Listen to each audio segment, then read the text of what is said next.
नमस्कार मु आपण मानक प्रिय कृष्ण सर पुणी थर गोटे नुआ वीडियो को लेकिन आपण मान सम्मुख में तेरे जो मैंने प्रथम करी मो यूट्यूब चैनल को आसुँच दयाकोरी सब्सक्राइब करदे ता सहित वीडियो भल लगे लाइक करेंगे शेयर करेंगे आउ सबुठ गुरुत्वपूर्ण विषय है आपण मैंने कमेंट कर जनइबे कमेंट कर जनइले कौन हम मत मोटिवेटेड मिल कौटी डिमेरिट रोचे आपटे जनइबे जहाद्वारा कि मुझे भूलटा को पुनर्बार आ दोहरवाई कौन चेष्टा करें तेणुक आपने दयाक कमेंट करेंगे वीडियो केमी लगे ता सहित लाइक करेंगे सांगसाथी को शेयर करेंगे परीक्षा मात्र 30 दिन रहा तेणुक आपण मैंने जमारू भी मो क्लास को मिस करंतु नहीं आपणकर असुरे तो क्लास हो ना तेणुक क्लास को आप देखु आ जो विभिन्न ओडिशा रे ग्रुप अच्छे जितक ग्रुप को शेयर करूँ आ देखिए डेफिनेटली क्लास को भल लगे आदि जहाँ को भल लगुनि ताहले जनइबे देखंतु वीडियो को प्रथमे गोटे भल लगे हुए तो दुईटा भल लगे तीनटा देखंतु तापर जानिबे आपण मन क्लास को को भली भाव में कह जाउछि तेबे वीडियो को डेरी न करू चलंतु आरंभ करबा तेबे आज जोटा आमे आलोचना करबा सी होउछि हमर BAOD 3 block 4 unit 3 बुझिपारे BAOD 3 block 4 unit 3 तो यही जो टॉपिक आमर रही यार टॉपिक रो नाम है समसामयिक अन्यान्य साहित्यिक समसामयिक अन्यान्य साहित्य ये आम गोटे जिनस बुझा समसामयिक अन्यान्य साहित्यर माने कौन जेतेबेले सबुज जुग देख प्रथमे सत्यवादी जुग आसला सत्यवादी जुग कौन से जो ता पूर्वर राधानाथ जुग आसी राधानाथ जुग जितेबाला आसला राधानाथ जुग पर सत्यवादी जुग आसला सत्यवादी जुगरे 1920 रु 1911 रु 1910 रु 1911 रु 1921 पर्यंत तुम 10-11 बोली कहीपर 11 कहीकि 21 पर्यंत कहीपर 10 वर्ष तापर आसला सत्यवादी पर आसला सबुज जुगर समसीमा हूँ 1921 रु 1935 तापर जोटा रहा प्रगतिवादी जहाँ आम आलोचना कले पूर्व भिडियो रे तार समय सीमा थिला 1935 रु 1947 यार 10 वर्ष तो यही जो दीटार सबुज एवं प्रगतिवादी दीटा वर्ष ये जो दीटा जुग ये जो दीटा जुग विशेषकर 20 वर्ष तेबे आमे एठी गोटे जिनस आलोचना करबा समसामयिक कबीर कहिबार माने बा अन्यान्य साहित्य माने कौन देख यही समय रे देख मनीष समस्ते समान नहांती समस्त मनरे समान चिंताधारा रही न थाए ए जो सबुज जुग आमे सबुज जुगर कथा प्रथम उदाहरण नेबा सबुज जुगरे जो माने रही थिले से माने कौन आउ से माने खाली कविता रचना करुले अन्य माने कई लोक नथिले कि सिमिति प्रगतिवादी जुगरे सची राउतराय अनंत पट्टनायक भगवत चरण पट्टनायक कालीचरण आसते जो कालिंदी चरण पट्टनायक जो आसते आउ रघुनाथ दास आसते अनंत पट्टनायक आसते खाली एमाने ही कौन कविता लिखुले कि आउ किए नथिले कि से समय रे ये होची क्वेश्चन आपण मानक ये हूँ क्वेश्चन एमती आसे समसामयिक अन्यान्य साहित्यर माने कौन देखंतु जदि सबुज जुगरे जो सब कवि माने थिले जहाँ रचना करथिले आमे जानिले से 3-4 जण ही थिले रोमांटिक कवि माने हाँ किए नंदकिशोर बलंकर कथा गंगाधर मेहरंकर कथा ए माने थिले खाली यही 2-3 जण ही थिले कि सिमिति प्रगतिवादी रे पूर्व भिडियो रे टिके आमे आलोचना करूथले सेठी जो माने सची राउतराय किबा हमर अनंत पट्टनायक हुंतु भगवत चरण पट्टनायक महांती हुंतु हाँ सॉरी भगवत चरण पाणिग्राही हुंतु कालीचरण पाणिग्राही हुंतु रघुनाथ दास हुंतु तो खाली एमाने ही कवि थिला ओडिसा रे किए नथिले कि एई समय रे किए नथिले एमाने मध्य थिले अन्य माने तो आमे यही जो समसामयिक एबे से विषयटी बुझा जितेबले सेमानंकु बाद देकी सेमाने सबुज जुगर थिले ना प्रगतिवादी जुगर थिले बुझिपारे सबुज जुगरे सेमाने लिखुले जो माने से धारा रे चिंताधारा रे लिखुले से मानकु सबुज जुग कहगला किंतु सेही समय रे ही अन्यान्य माने थिले किंतु सबुज जुगर धारा को सेमाने फॉलो करिकि लिखुनथुले एबे देखो तुम गोटे छोटिया उदाहरण दूची एबे मो यूट्यूब चैनल रे क्लास होउची नले मो टेलीग्राम रे क्लास होउची या सहित विभिन्न पिला विभिन्न ग्रुप गुड़ाक करिसंती विभिन्न पिला विभिन्न ग्रुप करुँच केते जण मो ग्रुप रे क्लास करूछंती केते जण अन्य मानकर ग्रुप रे क्लास करूछंती डिफरेन्सटा बुझीपार्छन्ति ना किंतु समयटा गोटे समय कौन ये 2022 ही सेमाने मध्य से परीक्षा ही देबे किंतु मो क्लास भिन्न अलग रोचे अन्य ग्रुपर क्लास सेमानकर चिंताधारा अलग रोचे से अन्य द्वारा पढ़ुंट तो एमिति सबुज जुगरे मध्य जो माने लेखुतिले सबुज चिंताधारा को जो सब रचना कराउतला रोमांटिक कथारे सेमानंकु कहउतला सबुजवादी बा सबुज जुगर कवि सिमिति प्रगतिवादी रे जो चिंता प्रगतिवादी रो जो आभिमुख्य थिला ताकू नेक बा वैशिष्ट्य थिला ताकू नेक जो साहित्य रचना ताकू कहगला प्रगतिवादी ता व्यतीत अन्य माने निजर आभिमुख्य अन्य एक दृष्टि रे जतबळे रचना करुथुले सेमानंकु समसामयिक जुगर कवि बोली कहा जाए से प्रगतिवादी हो सबुज जुग हो राधानाथ जुगर हो किंबा सारला दासंक जुग हो तमे गोपबंधु दासंक जुग जहाँ भी तमे देखिबो सत्यवादी जुगर कथा तुम देखिबो जहाँ भी देखिबो से समय जहाँ भी अन्य माने कवि माने थिबे सेमानंकु समसामयिक बोली कहाजिबो तेबे सेई जो समसामयिक किए माने को माने थिले आमे पढ़िबा आ सेमानक विषय आ से एई जो समसामयिक से माने को उद्देश्य को वैशिष्ट्य को आभिमुख्य को नेकी से माने रचना करथिले कविता से संपर्क रे जानिबा देखंतु सबुज तथा प्रगतिवादी जुग कवि वृंद परी पारंपरिक काव्यधारा को परिवर्तन पूर्वक साहित्य सृष्टि करथिले एई समय रे खपीर अन्यान्य साहित्य माने मध्य अनुरूप भाव में भिन्न भाव और शैली को आहरण पूर्वक साहित्य साधन बतरी थिले सबुज और प्रगति कविवृंद निर्दिष्ट लक्ष्य उद्देश्य को दृष्टि रखी साहित्य साधना करथिले मात्र ये जो समसामयिक कविर जुग माने जुगर साहित्यिक माने साहित्यर साधना कौन लक्ष्य व उद्देश्य नथिला वस्तुतः से माने पारंपरिक धारा को परिवर्जन और समकालीन धाराटार विच्छिन्न रही साधना साहित्य करथबा हेतु ओडिया पाठक माने भिन्न भावस्पंदन अनुभव करथुले तेबे से माने कौन करुले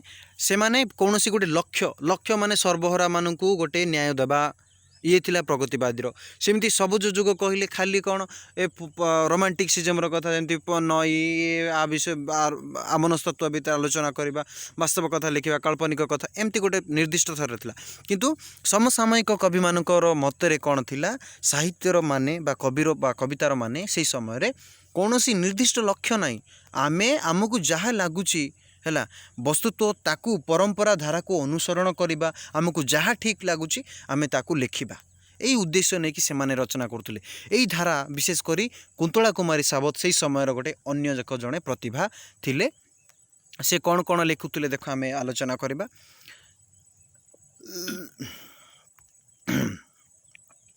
सबुज समसामयिक ओडिया साहित्यर यशस्वी साधिका होउछंती कुंतला कुमारी सावत ये जड़े नारी कवि से निर्विकार और निरविच्छिन्न भाव में साहित्य को साधना पूर्वक स्वल्प काल मध्य अनेक बहुल आदृत लाभ करथिले तांको काव्य कवितार दुईटी बलिष्ठ दिग होउची जातीयतावादी चेतना और आधिभौतिकता जातीयतावादी चेतना कहले विशेष करी जेमति कि गोपबंधु दासंकर नीति आदर्श जाति को एक करबा तांकर लक्ष्य होउची यह समाज को एक करबा आमको ए जाति रे कौन उच्चतर स्थान रे बंचिबाको हबो निम्न नीच एभली किसी उद्देश्य नथिबो सी होउची जातीयतावादी कथा से उद्देश्य से लिखुले तांको स्फुलिंग व आह्वान कवितार गुच्छ देशात्मक बदर अग्निगर्भिवाणी व तांको द्वारा रचित अंजलि व अर्चना कविता गुच्छरे विभु पद्म तले आत्मसमर्पण करछंती तेबे मु तुमको एठी गोटे कथा कहिदेवा पई चाहूची पिला माने तेबे यही जो समसामयिक कवि माने कौन करुले से माने सबुज दिगर चिंताधारा को लेकर रचना करुले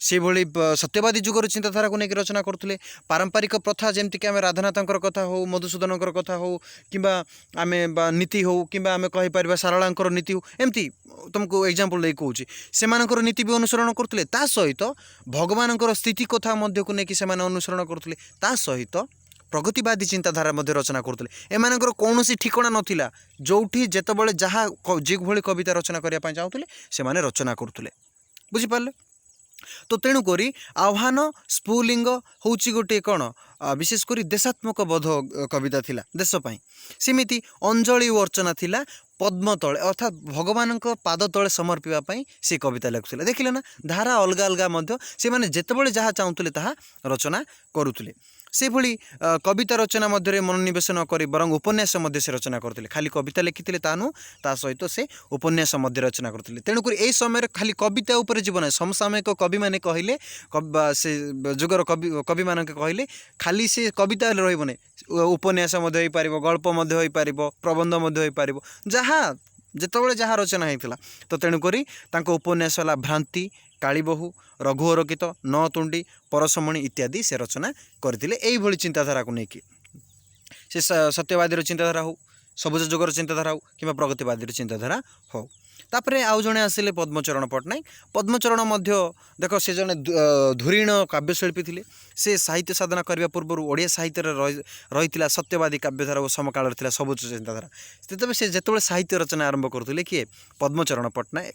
ସେ ସେହି ସମୟରେ ତାଙ୍କ ସମୟ ଥିଲା ସତ୍ୟବାଦୀ, ଅର୍ଥାତ୍ ଗୋପବନ୍ଧୁଙ୍କ ସମୟ କଥା ଏଇଟା ହେଉଛି, ସତ୍ୟବାଦୀ ଯୁଗର କଥା। କିନ୍ତୁ ସେତେବେଳକୁ ସବୁଜ ଚିନ୍ତାଧାରା ତାଙ୍କ ମୁଣ୍ଡରେ ଥିଲା। ଦେଖ ସତ୍ୟବାଦୀ ଯୁଗର କବି ଥିଲେ ମଧ୍ୟ ସେ କ'ଣ କରୁଥିଲେ ନା ସବୁଜବାଦୀ ଚିନ୍ତାଧାରା, ଯାହାକି ବର୍ତ୍ତମାନ ରୋମାଣ୍ଟିକ୍ର କଥା, ସିଏ ତାକୁ ନେଇକି ରଚନା କରୁଥିଲେ। ତାଙ୍କ ଦ୍ୱାରା ରଚିତ କ'ଣ ଦେଖ କଥା ଗୁଡ଼ିକ ହେଲା ପଦ୍ମ ପାଖୁଡ଼ା, ଗୋଲାପ ଗଛ, ଆଶା ମଞ୍ଜୁରୀ, ସୂର୍ଯ୍ୟମୁଖୀ, ସୁନାର ଦେଶ ଇତ୍ୟାଦି ସେ ରଚନା କରିଥିଲେ। ତା ସହିତ ସମାଲୋଚନା ତାଙ୍କ ଦ୍ୱାରା ରଚିତ ସମାଲୋଚନା ଗୁଡ଼ିକ ଥିଲା ମୁକୁର, ଉତ୍କଳ ସାହିତ୍ୟ ଇତ୍ୟାଦି, ଅର୍ଥାତ୍ ସମାଲୋଚନା ସାହିତ୍ୟ ମଧ୍ୟ ସେ ରଚନା କରିଥିଲେ। ସମାଲୋଚନା ସାହିତ୍ୟ କହିଲେ ପୁଣି କହିବ ସାର୍ କ'ଣ ସମାଲୋଚନା ସାହିତ୍ୟ? ସମାଲୋଚନା ସାହିତ୍ୟର କହିଲେ ଅନ୍ୟ ନାମ ହେଉଛି ପିଲାମାନେ ଗୋଟିଏ ସାହିତ୍ୟକୁ ଯେତେବେଳେ ଆମେ ଆକ୍ଷେପ କରିକି ବା ତା'ର ଭୁଲ ବା ତା'ର ଦୋଷ ଦୁର୍ବଳତାକୁ ଯେତେବେଳେ ଆମେ ଆଲୋଚନା କରିବା, ସେ ହେଉଛି ସମାଲୋଚନା ସାହିତ୍ୟ। ତାପରେ ଆସିଲେ କାନ୍ତକବି ଲକ୍ଷ୍ମୀକାନ୍ତ ମହାପାତ୍ର। ଦେଖ କାନ୍ତକବି ଲକ୍ଷ୍ମୀକାନ୍ତ ମଧ୍ୟ ସିଏ ଥିଲେ ଜଣେ ସମକାଳର ଅନ୍ୟତମ ଯଶସ୍ୱୀ କବି। ସେ ମଧ୍ୟ ଯୁଗ ସନ୍ଧି କ୍ଷେପଣରେ ସାହିତ୍ୟିକ ହୋଇଥିବା ଯୋଗୁଁ ତାଙ୍କ ଦ୍ୱାରା ରଚିତ ସାହିତ୍ୟ ମଧ୍ୟରେ ପୂର୍ବବର୍ତ୍ତୀ ଯୁଗ ଓ ସମସାମୟିକ ଯୁଗର ନାନାବିଧ ବୈଚିତ୍ର୍ୟ ପରିଲକ୍ଷିତ ହୋଇଥାଏ। ମୁଖ୍ୟତଃ ଜାତୀୟତାବୋଧ, ଆଧିଭୌତିକତା ଚେତନା ଓ କବିତାର ମହାର୍ମ ବୈଶିଷ୍ଟ୍ୟ। ତେବେ ସେ କ'ଣ, ସେ ସମସାମୟିକ ଯେହେତୁରେ ରହୁଥିଲେ, ସେ ପୂର୍ବବର୍ତ୍ତୀ ଯୁଗ ଯେମିତିକି ସତ୍ୟବାଦୀ ଯୁଗ ହେଉ, ରାଧାନାଥ ଯୁଗ, ମାନେ ରାଧାନାଥ ଯୁଗ କଥା କହିପାରିବା ନା, ସତ୍ୟବାଦୀ ଯୁଗ କହିପାରିବା, ସବୁଜ ଯୁଗ କହିପାରିବା, ଏମିତି ଥିଲେ। ତା ସହିତ ସେ କ'ଣ କରୁଥିଲେ ନା ସମସାମୟିକରେ ମଧ୍ୟ ମାନେ ସେ ଚାରିଆଡ଼େ ପାଦ ଦେଇଥିଲେ। ଚାରିଆଡ଼େ ପାଦ ଦେଇକି ସେ ରଚନା କରୁଥିଲେ। ତାଙ୍କ କବିତା ଗୁଡ଼ିକ କ'ଣ ଥିଲା? ଜୀବନ ସଙ୍ଗୀତ, କଣା ମାମୁଁ ଉପନ୍ୟାସ ଥିଲା, ବୁଢ଼ା ଶଙ୍ଖାରୀ ଗଳ୍ପ ଥିଲା, ତା ସହିତ ବସନ୍ତ ବିଳାସ, କାଳିନୀ ଦଳୟନ, ବଜ୍ରବଜନ, ଚନ୍ଦ୍ରହାସ, କର୍ଣ୍ଣ, ଲକ୍ଷ୍ମୀ ଚଣ୍ଡାଳନୀ, ବଂଶ ଶିକ୍ଷା ଇତ୍ୟାଦି ଗୀତିନାଟ୍ୟ ମଧ୍ୟ ରଚନା କରିଥିଲେ। ଦେଖ ସେ ସମୟରେ ଯେତେବେଳେ କବିତା ରଚନା କରି ଲୋକମାନଙ୍କୁ ମାନେ ସଚେତନତା କରାଯାଉଥିଲା, ସେଇ ଯୁଗରେ ସେମାନେ ଗୀତିନାଟ୍ୟ, ଉପନ୍ୟାସ, ଗଳ୍ପ ରଚନା କରୁଥିଲେ। ତେଣୁକରି ତାଙ୍କୁ ସମସାମୟିକ କବି ବୋଲି କୁହାଯାଏ। ଆଉ ଜଣେ ଆସିଲେ ଡକ୍ଟର ମାୟାଧର ମାନସିଂହ। ସେ 1905ରୁ 1973 ମସିହା ପର୍ଯ୍ୟନ୍ତ ଥିଲେ। ଦେଖ ମାୟାଧର ମାନସିଂହ ଜଣେ ପ୍ରେମ ଓ ପ୍ରଣୟପୂର୍ଣ୍ଣ କବିତା ଅନେକ ରଚନା କରିଛନ୍ତି। ତାଙ୍କ କବିତା ଗୁଡ଼ିକରେ ବିଶେଷ କରି ରୋମାଣ୍ଟିକ୍ କାବ୍ୟଦର୍ଶ ପରିଲକ୍ଷିତ ହେବା ସଙ୍ଗେ ସଙ୍ଗେ ବାସ୍ତବବାଦୀ କଥା, ମାନବାଦୀ କଥା, ଅଧିଭୌତିକ ଦୃଷ୍ଟିଭଙ୍ଗୀ ମଧ୍ୟ ପରିଲକ୍ଷିତ ହୋଇଥାଏ। ତାଙ୍କ ଦ୍ୱାରା ରଚିତ କବିତା ଗୁଡ଼ିକର ନାମ ହେଉଛି ଧୂପ, ହେମଶସ୍ୟ, ହେମପୁଷ୍ପ, କୋଣାର୍କ, ପ୍ରେମପୁଷ୍ପ, ପ୍ରେମଶସ୍ୟା, ମାଟିବାଣୀ, ଜୀବନଚିତା, ବାପୁତର୍ପଣ, ଅକ୍ଷତ, କୃଶ, ସିନ୍ଧୁ ଓ ବିନ୍ଦୁ ଇତ୍ୟାଦି। ତେବେ ତାଙ୍କ ଦ୍ୱାରା ରଚିତ ଅନ୍ୟାନ୍ୟ ସଂକଳନ ବା ସାହିତ୍ୟ ସ୍ରଷ୍ଟା ଗୁଡ଼ିକ ହେଲା ଉପେକ୍ଷିତା, ନିକ୍ୱଣ, ଶୁଭଦୃଷ୍ଟି, ସାଧବଜୀୟ, ଜେମା, କମଳାନୟନ ଇତ୍ୟାଦି ଥିଲା ତାଙ୍କର କାବ୍ୟ। ସେହିଭଳି ରାଜାକବି, ପୁଷ୍ପିତା, ପୂଜାରାଣୀ, ନଷ୍ଟନୀଚ, ବାରବାଟୀ, ବୁଧ, ଶାସନଚକ୍ର, ଦୁର୍ଭିକ୍ଷ ଇତ୍ୟାଦି ଥିଲା ତାଙ୍କର ନାଟକ। ସେହିଭଳି କବି ଓ କବିତା, ଜୀବନପଥ, ଓଡ଼ିଆ ସମାଜ ସାହିତ୍ୟ, ଶିକ୍ଷା ଓ ଶିକ୍ଷକ ଶିକ୍ଷାତନ, ମାଟିର ମହାକବି ସାରଳା ଦାସ, ଶିକ୍ଷାର ଗାଥା, ଓଡ଼ିଶା ସାହିତ୍ୟର ଇତିହାସ, ଗୀତା ମାହାମ୍ୟ, ସରସ୍ୱତୀ ଫକୀରମୋହନ ଇତ୍ୟାଦି ପୁସ୍ତକ ସେ ରଚନା କରିଥିଲେ। ତା ସହିତ ଅନ୍ୱେଷଣ ଉପନ୍ୟାସ ଲେଖିଥିଲେ। ପଶ୍ଚିମ ପଥିକ ଭ୍ରମଣ କାହାଣୀ ମଧ୍ୟ ସେ ଲେଖିଥିଲେ। ଆଉ ଜଣେ ଆସିଲେ ରାଧାମୋହନ ଗଡ଼ନାୟକ। ରାଧାମୋହନ ଗଡ଼ନାୟକଙ୍କର ଦେଖ ସେ ମଧ୍ୟ ଜଣେ ସମସାମୟିକ କବି ଥିଲେ। ସେ ମଧ୍ୟ ଉଭୟ ଦିଗକୁ ଦୃଷ୍ଟି ନେଇକି, ଯେମିତି ସବୁଜ ହେଉ, ସତ୍ୟବାଦୀ ହେଉ କିମ୍ବା ଆମର ପ୍ରଗତିବାଦୀ, ସବୁ ଉଭୟ ଯୁଗକୁ ନେଇକି ସେ ଲେଖୁଥିଲେ। ଦେଖନ୍ତୁ ବା ଆମେ ଏଇଠି କହିପାରିବା ଆଧୁନିକ ପରବର୍ତ୍ତୀ ସମୟର କବି ଥିଲେ ସେ। ଯେତେବେଳେ ସ୍ୱାଧୀନତା ପାଇପାରିଥିଲା ସ୍ୱାଧୀନତା ପାଇବା ପରବର୍ତ୍ତୀ ସମୟର ସମସାମୟିକର କବି ଥିଲେ ରାଧାମୋହନ ଗଡ଼ନାୟକ। ତାଙ୍କ ଦ୍ୱାରା ରଚିତ କବିତା ଗୁଡ଼ିକ ହେଉଛି ବିଶେଷ କରି ବା ଗ୍ରନ୍ଥ ଗୁଡ଼ିକ ହେଉଛି ମୌସୁମୀ, ପଶୁପକ୍ଷୀର କାବ୍ୟ, ଶାମୁକାର ସ୍ୱପ୍ନ, ଧୂସର ଭୂମିକା, ସୂର୍ଯ୍ୟ ଓ ଅନ୍ଧାର, ହୀରାଖଣ୍ଡର ଗାଥା ଇତ୍ୟାଦି ଗ୍ରନ୍ଥ ଗୁଡ଼ିକ ଲେଖିଥିଲେ। ତା ସହିତ କାବ୍ୟନାୟିକା ଓ ଉତ୍କଳିକା ତାଙ୍କ ଦ୍ୱାରା ରଚିତ ଗୋଟେ ପୁସ୍ତକ ବେଶ କ'ଣ ଉତ୍କର୍ଷ ଲାଭ କରିଥିଲା। ସେ କାବ୍ୟ କବିତା ନୁହେଁ ଗଦ୍ୟ ସାହିତ୍ୟ ରଚନାରେ ବେଶ ମନୋନିବେଶ କରୁଥିଲେ। ତାଙ୍କ ଦ୍ୱାରା ରଚିତ ତୁଳସୀ, ସ୍ତବକ ଓ ରାଧାନାଥ, ଓଡ଼ିଆ ସାହିତ୍ୟରେ ଚୋରି, ଓଡ଼ିଆ ଛାନ୍ଦ, ଓଡ଼ିଆ କବିତା କ୍ଷେତ୍ରରେ ଅନ୍ନଦାଶଙ୍କର ଇତ୍ୟାଦି ସାର୍ଥକ ପରିଚୟ ରଚନା କରିଥିଲେ। ସେହିଭଳି କୃଷ୍ଣଚନ୍ଦ୍ର ତ୍ରିପାଠୀ ଆଉ ଜଣେ ଆସିଲେ। କୃଷ୍ଣଚନ୍ଦ୍ର ତ୍ରିପାଠୀଙ୍କ ସମ୍ପର୍କରେ ଆମେ ଦେଖନ୍ତୁ ଟିକେ ଆଲୋଚନା କରିବା। କୃଷ୍ଣଚନ୍ଦ୍ର ତ୍ରିପାଠୀ ଯିଏ ଆସିଲେ 1911ରୁ 1997 ମସିହାରେ। ସେ ଥିଲେ ସମସାମୟିକ ସାହିତ୍ୟର ବା ସମସାମୟିକ ଯୁଗର ଅନ୍ୟତମ ପ୍ରସିଦ୍ଧ ସାହିତ୍ୟ ସ୍ରଷ୍ଟା। ତାଙ୍କ ବୃତ୍ତି ଥିଲା ଶିକ୍ଷକତା। ସେ ଜଣେ ବୃତ୍ତିରେ ଥିଲେ ଶିକ୍ଷକତା, ମାତ୍ର ତାଙ୍କର ବ୍ରତ ଥିଲା ସାହିତ୍ୟ ସାଧନ, ଅର୍ଥାତ୍ ତାଙ୍କର କର୍ମ ଥିଲା ସାହିତ୍ୟ ସାଧନ। ତେଣୁ ସେ ଜଣେ ସମସାମୟିକ ଯୁଗର କବି ଥିଲେ, ଅର୍ଥାତ୍ ପ୍ରଗତି ଏବଂ ସବୁଜ ଯୁଗର କବି ଥିଲେ। ତେଣୁ ଉଭୟଙ୍କର କବି ଥିବାରୁ ତାଙ୍କର ମଧ୍ୟ ଜାତୀୟତାବାଦୀ ଚେତନା ରହୁଛି, ମାନବବାଦୀ ଚିନ୍ତାଧାରା ରହୁଛି, ବୈପ୍ଳବିକ ଦୃଷ୍ଟିଭଙ୍ଗୀ ମଧ୍ୟ ରହୁଛି। ତାଙ୍କ ଦ୍ୱାରା ରଚିତ କବିତା ଗୁଡ଼ିକ ହେଲା ଦୀପ୍ତ, ଆହୁତ, ଅଗ୍ନିଶିଖା, ମାଟିଦୀପ, ଉତ୍ସ, ରୂପାୟନ, ସାଧକର ସ୍ୱପ୍ନ, ବେଳା ଓ ବିଚ, ସଂକେତ, ଆତ୍ମଲିପି, ପଥରେଣୁ, ମରୁ ମାଟିର ସ୍ୱପ୍ନ, ପାଇକ ମାଟିର ଗାଥା, ଗଧୂଳି, ନିଶବ୍ଦର ଡାକ, କୁଟୀର ବଂଶୀ, ପଲ୍ଲୀ ପଥକ, ତରୁ ଓ ତୋରଣ ଇତ୍ୟାଦି ସଂକଳନ ସେ ଲେଖିଛନ୍ତି। ସେହିଭଳି ଆଉ ଜଣେ ଆସିଲେ କୁଞ୍ଜ ବିହାରୀ ଦାସ। କୁଞ୍ଜ ବିହାରୀ ଦାସଙ୍କ ସମ୍ପର୍କରେ ଦେଖନ୍ତୁ ଆଲୋଚନା କରିବା। ସମକାଳୀନ ଅନ୍ୟତମ ଯଶସ୍ୱୀ ସାହିତ୍ୟର ସାଧକ ହେଉଛନ୍ତି ଡକ୍ଟର କୁଞ୍ଜ ବିହାରୀ ଦାସ। ସେ କାବ୍ୟ କବିତା, ଗଳ୍ପ, ଉପନ୍ୟାସ, ପ୍ରବନ୍ଧ, ସମାଲୋଚନା, ଆତ୍ମଜୀବନୀ, ଭ୍ରମଣ କାହାଣୀ ଇତ୍ୟାଦି ଲେଖିଥିଲେ। ସେ ଗୋଟିଏ ଖାଲି କବିତା ରଚନା ରହିନଥିଲେ। କବିତା, ଗଳ୍ପ, ଉପନ୍ୟାସ, ପ୍ରବନ୍ଧ, ସମାଲୋଚନା, ଆତ୍ମଜୀବନୀ, ଭ୍ରମଣ କାହାଣୀ ସବୁଗୁଡ଼ାକ ସେ ଲେଖିଥିଲେ। ତେବେ ତାଙ୍କ କବିତା ଗୁଡ଼ିକରେ ବିଶେଷ କରି ଜାତୀୟତାବାଦୀ, ମାନବବାଦୀ, ବିପ୍ଳବୀବାଦୀ, ଆଦର୍ଶବାଦୀ ଗୁଡ଼ିକ ଦେଖିବାକୁ ମିଳୁଥିଲା। ତାଙ୍କ ଅମୃତ ଲେଖନୀତିରେ ତାଙ୍କ ଦ୍ୱାରା ରଚିତ କୃତି ଗୁଡ଼ିକ ଥିଲା ଛିନ୍ନ ଅସ୍ଥା, ପ୍ରଭାତୀ, ବାରଶ୍ରୀ ବା ବୀରଶ୍ରୀ, ନବମାଳିକା, ମାଟି ଓ ଲାଠି, କଙ୍କାଳର ଲୁହ ଏସବୁ। ସେ ଏକ ଲମସ ନୀଳ ହାତୀ, କଳକଲ୍ଲୋଳ, ଡୁଡୁମା, ବାଗ୍ରା, ଅପରାହ୍ନର କେତୋଟି ସ୍ୱର ଇତ୍ୟାଦି କବିତା ଗୁଚ୍ଛ ହେଉଛି ମଣିମା ଶୁଣିମା ହେଉ, ମଶାଣୀର ତୁଳସୀ, କି କଥା, କଲିକଥା, ରାମାୟଣ ଇତ୍ୟାଦି ଉପନ୍ୟାସ ଲେଖିଥିଲେ। ତା ସହିତ ଉପନ୍ୟାସ କ୍ଷେତ୍ରରେ ଶ୍ରୀମନ୍ତ, ରମ୍ୟ ରଚନାରେ ଲୋକଗଳ୍ପ ସଞ୍ଚୟନ 3 ଖଣ୍ଡ, ପ୍ରଥମ, ଦ୍ୱିତୀୟ, ତୃତୀୟ, ତାପରେ ଲୋକବାଣୀ ସଞ୍ଚୟନ 3 ଖଣ୍ଡ। ଲୋକଗଳ୍ପ ମାନେ ଯାହାକି ପ୍ରାଚୀନ ସମୟରେ ଦେଖ ପିଲାମାନେ ଲୋକଗଳ୍ପର ଡେଫିନେସନ୍ ମୁଁ କହିଦେଉଛି। ଯେତେବେଳେ ଆମେ ଆଈମା କାହାଣୀ ଶୁଣୁଛୁ, ତୁ ବାବୁରେ ସେ ପାଖେ ଯାଉନା, ଭୂତ ଆସିଥିଲା, ଅନେକ ଗୋଟେ ରାଜା ଥିଲା, ସେ ରାଜାର 3ଟି ରାଣୀ ଥିଲା, ଏ ଯେଉଁ ଗଳ୍ପ ସେଭଳି ଲୋକବାଣୀ କହିଲେ କ'ଣ ଡେଙ୍ଗା ମୁଣ୍ଡରେ ଠେଙ୍ଗା, ରୂଢ଼ି ସଦୃଶ୍ୟ, ସେଭଳି ବାଣୀ କହିଲେ ତ ବିଭିନ୍ନ ପ୍ରକାରର କ'ଣ ଆଶୀର୍ବାଦ ଦେବା ହେଉ କିମ୍ବା ତ ଆମେ ଅନେକ ପ୍ରକାର ବାଣୀ ବୋଲି କହିପାରିବା ହେଲା। ଚାଲି ନ ଜାଣେ ବାଟର ଦୋଷ ହେଲା, ସିଏ ଗୋଟେ ପ୍ରକାରର କଥା କହିପାରିବା। ଏମିତି ଅନେକ କଥା ସେ ଲୋକବାଣୀ ମଧ୍ୟ ସଞ୍ଚୟନ କରିଥିଲେ ବା ଗୀତ ମଧ୍ୟକୁ ଆମେ ସେଥିରେ ନେଇପାରିବା। ସେଭଳି ସାହିତ୍ୟ ଓ ସମାଲୋଚକ, ସାହିତ୍ୟ ଏକ ଆଲୋଚକ ଆଲୋକନ ଇତ୍ୟାଦି ଗ୍ରନ୍ଥ ସମାଲୋଚନା ମଧ୍ୟ କରିଥିଲେ। ତା ସହିତ ଗବେଷଣାତ୍ମକ ପଦ୍ଧତିରେ ମଧ୍ୟ ସେ ପୁସ୍ତକ ରଚନା କରିଥିଲେ। ତେବେ ତାଙ୍କ ସମାଲୋଚନା ଗ୍ରନ୍ଥ ଗୁଡ଼ିକ ଥିଲା ଡିମାଣ୍ଡମ୍ ଡିମ୍, ଖେଳ ସାଥୀ ଇତ୍ୟାଦି ଥିଲା। ସେହିଭଳି ଶିଶୁ ସାହିତ୍ୟ ମଧ୍ୟ ରଚନା କରିଥିଲେ। ତେବେ ମୋ ୟୁଟ୍ୟୁବ୍ ଚ୍ୟାନେଲ୍ର ନାମ ହେଉଛି ଷ୍ଟଡି କ୍ରିଷ୍ଣା ସାର୍। ଯେଉଁମାନେ ପ୍ରଥମ କରି ଆସୁଛନ୍ତି ଦୟାକରି ସବସ୍କ୍ରାଇବ୍ କରିଦେବ। ଇଏ ଥିଲା ତୁମର BAOD 3 ବ୍ଲକ୍ 4 ୟୁନିଟ୍ 3। ଆଉ ଗୋଟେ ଭିଡ଼ିଓରେ ଦେଖିବା ଆମେ ୟୁନିଟ୍ 4 ଆମେ ଆଲୋଚନା କ'ଣ କରିବା ନା ଆମେ କରିବା ବିଂଶ ଶତକର ଓଡ଼ିଆ କାବ୍ୟଧାରା, ଅର୍ଥାତ୍ ଆମେ ଆଧୁନିକ ଯୁଗକୁ ପଳାଇବା, ସ୍ୱାଧୀନତା ପରବର୍ତ୍ତୀ ସାହିତ୍ୟକୁ ଆମେ ପଳାଇ ଆସିବା। ତେଣୁକରି ଦୟାକରି ପିଲାମାନେ ଏଭଳି ଯଦି କ୍ଲାସ୍ ଚାହୁଁଥିଲେ ଆପଣମାନେ ବର୍ତ୍ତମାନ ମୋ ଟେଲିଗ୍ରାମ ଚ୍ୟାନେଲ୍ରେ ମୁଁ ତଳେ ଡେସ୍କ୍ରିପ୍ସନ୍ରେ ଲିଙ୍କ୍ ଦେଇଛି, ଜଏନ୍ କରନ୍ତୁ। ତା ସହିତ ଆପଣମାନଙ୍କର ପରୀକ୍ଷା ମାତ୍ର 30 ଦିନ, ବାରମ୍ବାର ମୁଁ କହୁଛି, ମନେ ରଖୁଛି। ତା ସହିତ ଆପଣଙ୍କର ଅନଲାଇନ୍ରେ ପରୀକ୍ଷା ହେବ। ଅନଲାଇନ୍ରେ ଯେତେକ ବି ପରୀକ୍ଷା ହେବ ମୁଁ ଆପଣମାନଙ୍କୁ ହେଲ୍ପ କରିବି। ତେଣୁକରି ଆପଣମାନେ ଜଏନ୍ କରନ୍ତୁ ଏବେ ହିଁ। ରହିଲି, ଜୟ ଜଗନ୍ନାଥ। ଭିଡ଼ିଓ ଭଲ ଲାଗିଲେ ଦୟାକରି ଲାଇକ୍ କରିବେ। ନୂଆରେ ଯେଉଁମାନେ ଅଛନ୍ତି ସବସ୍କ୍ରାଇବ୍ କରିବା ପାଇଁ ଜମାରୁ ଭୁଲିବେନି। ତା ସହିତ କମେଣ୍ଟ କରିବେ, ତା ସହିତ ସାଙ୍ଗସାଥିମାନଙ୍କୁ ଜୋରଦାର ଖେଳେଇ ଦେବେ।